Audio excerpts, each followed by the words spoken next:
ബലികർമ്മങ്ങൾക്ക് പേരുകേട്ട ക്ഷേത്രമാണ് വയനാട് ജില്ലയിലെ തിരുനെല്ലി മഹാവിഷ്ണു ക്ഷേത്രം. ബ്രഹ്മഗിരി മലനിരകളാൽ ചുറ്റപ്പെട്ട് കിടക്കുന്ന ക്ഷേത്രം പുരാതന കാലം മുതൽ തന്നെ ഹിന്ദുക്കളുടെ ആരാധനാ കേന്ദ്രമാണ്. ഭഗവാൻ ശ്രീരാമൻ പിതാവിനായി ഇവിടെ എത്തി പിതൃകർമ്മം ചെയ്തു എന്നാണ് വിശ്വാസം. നാളത്തെ കർക്കടകവാവ് ബലിക്ക് ഇവിടെ ഒരുക്കങ്ങൾ പൂർത്തിയായി.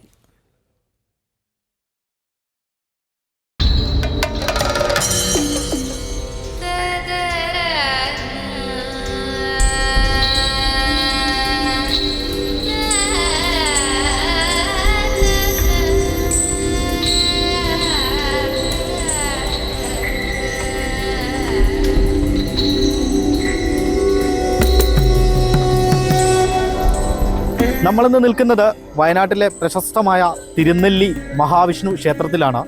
ബലിതർപ്പണവുമായി ബന്ധപ്പെട്ടിട്ട് നിരവധി പേരാണ് ഈ അമ്പലത്തിലേക്ക് എത്തുക. ശ്രീരാമൻ അച്ഛൻ മരിച്ചു കഴിഞ്ഞപ്പോൾ ഇവിടെ വന്ന് ബലിയിട്ടു എന്നുള്ളതാണ് വിശ്വാസം. പ്രകൃതിയുടെ വശ്യസൗന്ദര്യവും വിഷ്ണു ഭഗവാന്റെ അനുഗ്രഹവും ചൊരിയുന്ന തിരുനെല്ലി ഗ്രാമത്തിലാണ് ഈ മഹാവിഷ്ണു ക്ഷേത്രം സ്ഥിതി ചെയ്യുന്നത്. ചതുർബാഹുവായ മഹാവിഷ്ണുവാണ് ഇവിടുത്തെ പ്രതിഷ്ഠ. ശ്രീരാമന്റെയും പരശുരാമന്റെയും പാദങ്ങൾ പതിഞ്ഞ മണ്ണാണ് തിരുനെല്ലി. ക്ഷേത്ര നിർമ്മാണവുമായി ബന്ധപ്പെട്ട കൃത്യമായ രേഖകൾ ലഭ്യമല്ല.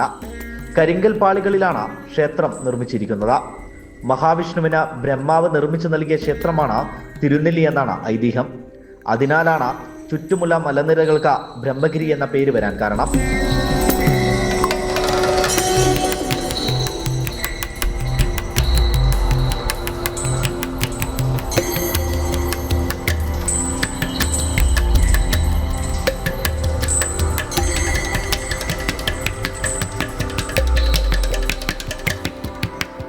ക്ഷേത്രത്തിന്റെ തൊട്ടടുത്തുള്ള പാപനാശിനിയിലെത്തി ബലിതർപ്പണം നടത്താൻ നിരവധി പേരാണ് എത്തുന്നത്. ശ്രീരാമൻ തന്റെ പിതാവ് ദശരഥൻ മരിച്ചപ്പോൾ ഇവിടെയെത്തി പിതൃതർപ്പണം നടത്തിയിരുന്നു. ബ്രഹ്മദേവൻ നേരിട്ട് ഇവിടെയെത്തി വിഷ്ണു ഭഗവാന് പൂജ ചെയ്യുന്നുണ്ട് എന്നാണ് വിശ്വാസം. അതിനായി പൂജാദ്രവ്യങ്ങൾ ഒരുക്കിയതിനു ശേഷമാണ് നടയടയ്ക്കുക. ഇതാണ് പാപനാശിനി. ഓരോ വർഷവും നിരവധി പേരാണ് ഇവിടെ എത്തി ബലിതർപ്പണം നടത്താറുള്ളത്. ഐതിഹ്യപരമായി ശ്രീരാമൻ തൻ്റെ പിതാവിന് ബലി അർപ്പിച്ചത് ഇവിടെ വെച്ചാണെന്ന് ആണ് ഐതിഹ്യം. അതുപോലെ തന്നെ പരശുരാമൻ ഇവിടെ വന്ന ബലി തർപ്പണം ചെയ്തു എന്നുള്ള ഐതിഹ്യം കൂടിയുണ്ട്.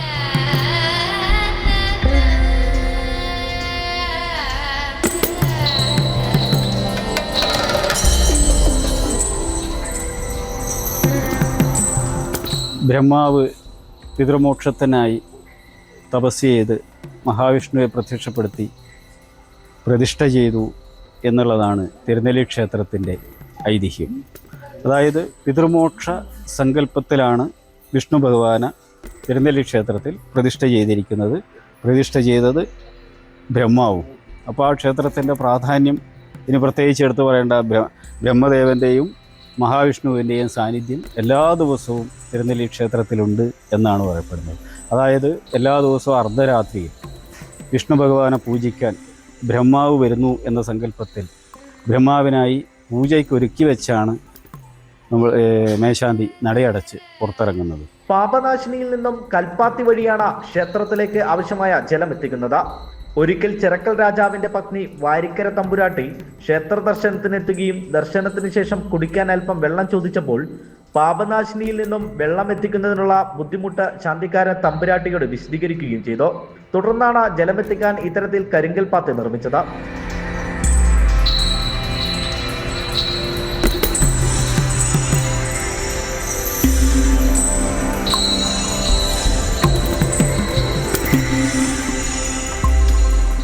കർക്കിടക മാസത്തിൽ ബലിതർപ്പണം നടത്തുന്നതിന് വലിയ പ്രാധാന്യമാണ് ഇവിടെ ഉള്ളത്. കർക്കിടക മാസം എന്ന് പറഞ്ഞാൽ പിതൃക്കളുടെ ആ ഒരു ദിവസം തുടങ്ങുന്ന, അതായത് ദക്ഷിണായനം മുതലാണ് പിതൃക്കളുടെ ഒരു ദിവസം ആരംഭിക്കുന്നത്. പകല് 6 മാസം പകലും 6 മാസം രാത്രിയുമാണ് അവർക്കുള്ളത്. അത് ദക്ഷിണായനം മുതൽ ഉത്തരായനം വരെ പകലും ഉത്തരായനം മുതൽ ദക്ഷിണായനം വരെ രാത്രിയുമാണ്. അപ്പോൾ ഈ പകല് അവർക്ക് വേണ്ടി കർമ്മം ചെയ്യുക എന്നുള്ളതാണ് ഏറ്റവും പ്രധാനം. അതുകൊണ്ടാണ് കർക്കിടവാവ് അഥവാ കർക്കിടക മാസത്തിൽ ബലിയിടുന്നതിന് വളരെ പ്രാധാന്യം വന്നിരിക്കുന്നത്. ഇവിടെ ഇപ്പോൾ ദിവസം ആയിരക്കണക്കിന് ആൾക്കാരാണ് തിരുനെല്ലി ക്ഷേത്രത്തിൽ വന്ന് ബലിയിടുന്നത്. പാപനാശിനിയുടെ അടുത്തായി ഗുണ്ടിക ശിവക്ഷേത്രവും സ്ഥിതി ചെയ്യുന്നുണ്ട്. പാപനാശിനിയിൽ നിന്ന് വരുന്ന ബലി കഴിഞ്ഞ് വരുമ്പോൾ ഗുണ്ടിക ശിവക്ഷേത്രമുണ്ട്. അവിടെ അഗസ്ത്യമുനി തപസ് ചെയ്യുകയും പ്രതിഷ്ഠ ചെയ്യുകയും ചെയ്തിട്ടുള്ള ഒരു ശിവലിംഗമാണ്, ഗുഹയിലാണ്. അത് ചെറിയൊരു ഗുഹയാണ്. ആ ഗുഹയിലാണ് ശിവലിംഗമുള്ളത്. അതാണ് ഗുണ്ടിക ക്ഷേത്രം എന്ന് പറയപ്പെടുന്നത്. ദക്ഷയാഗത്തിനായി ശിവൻ ഇവിടുന്നാണ് കൊട്ടിയൂർ എന്ന് പറയുന്ന ക്ഷേത്രം ഇവിടുന്ന് ഒരു ഏകദേശം 8 കിലോമീറ്റർ യഥാർത്ഥത്തിലുള്ളൂ. കാട്ടിലൂടെ മുറിയോ പോവുകയാണെങ്കിൽ 8 കിലോമീറ്ററാണ് കൊട്ടിയൂർ ക്ഷേത്രത്തിലേക്ക്. അപ്പോൾ ഇവിടുന്ന് ഇപ്പം നിലവിൽ പോകുമ്പോൾ മാനന്തവാടി പോയി കൊട്ടിയൂരേക്ക് 10-50 കിലോമീറ്ററോളം സഞ്ചരിക്കേണ്ടത്.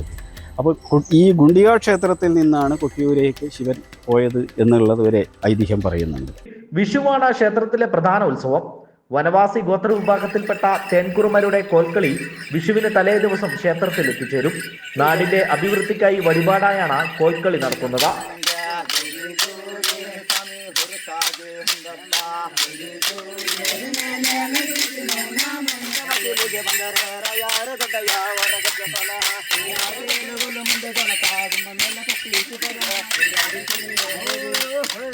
മീനമാസത്തിലെ പ്രതിഷ്ഠാ ദിനവും നിറപുത്തരിയും തൃക്കാർത്തികയും ശിവരാത്രിയും ക്ഷേത്രത്തിലെ വിശേഷ ദിവസങ്ങളാണ്. ക്ഷേത്രത്തിലെ ചുറ്റമ്പല നവീകരണം ഇപ്പോൾ നടന്നുകൊണ്ടിരിക്കുകയാണ്.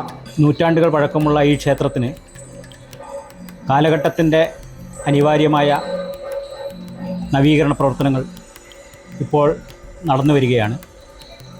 ചുറ്റമ്പല നിർമ്മാണ പ്രവൃത്തി അതിൻ്റെ 90% പൂർത്തിയായി കഴിഞ്ഞു. പൂർണ്ണമായും കരിങ്കല്ലിലും തേക്ക് മരം, ചെമ്പോല എന്നിവ ഉപയോഗിച്ചാണ് നമ്മുടെ നവീകരണ പ്രവൃത്തി ഇപ്പോൾ നടന്നു വരുന്നത്. ആയതിൻ്റെ കൊത്തുപണികളൊക്കെ ത്വരിതഗതിയിൽ നടക്കുന്നുണ്ട്. ഈ പ്രവൃത്തി പൂർത്തീകരിച്ചു കഴിഞ്ഞാൽ തന്നെ തിരുനെല്ലി ക്ഷേത്രം ലോകത്തിൽ തന്നെ അറിയപ്പെടുന്ന ക്ഷേത്രത്തിലൊന്നായി മാറുവാനുള്ള സാധ്യത വളരെ കൂടുതലാണ്. ദക്ഷിണകാശി എന്നും ദക്ഷിണ ഗയ എന്നും അറിയപ്പെടുന്ന ക്ഷേത്രത്തിലേക്ക് നിരവധി ഭക്തരാണ് എത്തിച്ചേരുന്നത്.